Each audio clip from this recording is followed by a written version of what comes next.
অক্ষয় তৃতীয়ার দিন থেকে শুরু হয়ে গেছে চন্দন যাত্রা। কয়েক বছর ধরে এখানে হলদিয়া ইস্কনে চন্দন যাত্রা হচ্ছে, আর এবছর তো আরও খুব ভালো করে সাজিয়েছে। অনেক দূর দূর থেকে ভক্তরা এসছে এটা দেখার জন্য। এটা দেখতে সত্যি সবার খুব ভালো লাগে। আর এদিকে দেখো সবাই কীর্তনের সাথে কি সুন্দর ডান্স করছে। আমি তো আজ চলে এসেছি, তাই তোমাদেরকেও একটু দর্শন করালাম।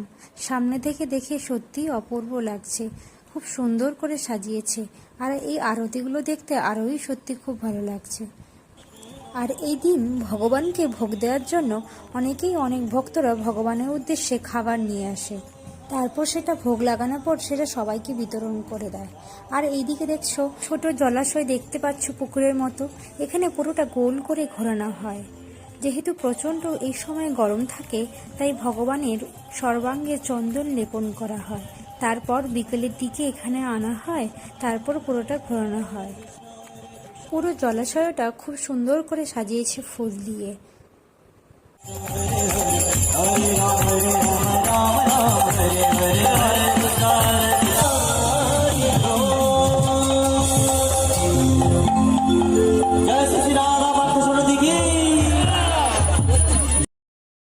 কৃষ্ণ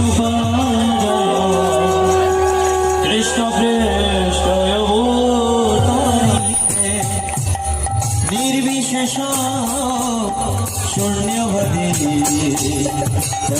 করে সদা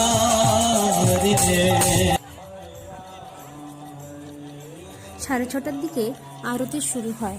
তারপর দোলনায় বসানো হয়, ভগবানকে দোল দেওয়া হয়। এরপর সব কিছু কমপ্লিট হয়ে যাবার পর তারপরে মন্দিরে নিয়ে যাওয়া হয়। তো চলে এলাম, যাই হোক দর্শন হয়ে গেছে। এবার আমরা দাঁড়িয়ে পড়েছি ভোগ প্রসাদের উদ্দেশ্যে। বিকেল থেকেই একটু বৃষ্টি পড়া শুরু হয়ে গেছে, তাড়াতাড়ি প্রসাদ নিয়ে খেয়ে চলে এলাম বাড়িতে। যাই হোক, তোমাদের ভিডিওতে ভালো লাগলে অবশ্যই লাইক কমেন্ট করো। আসছি আবার নেক্সট ভিডিও নিয়ে। টাটা।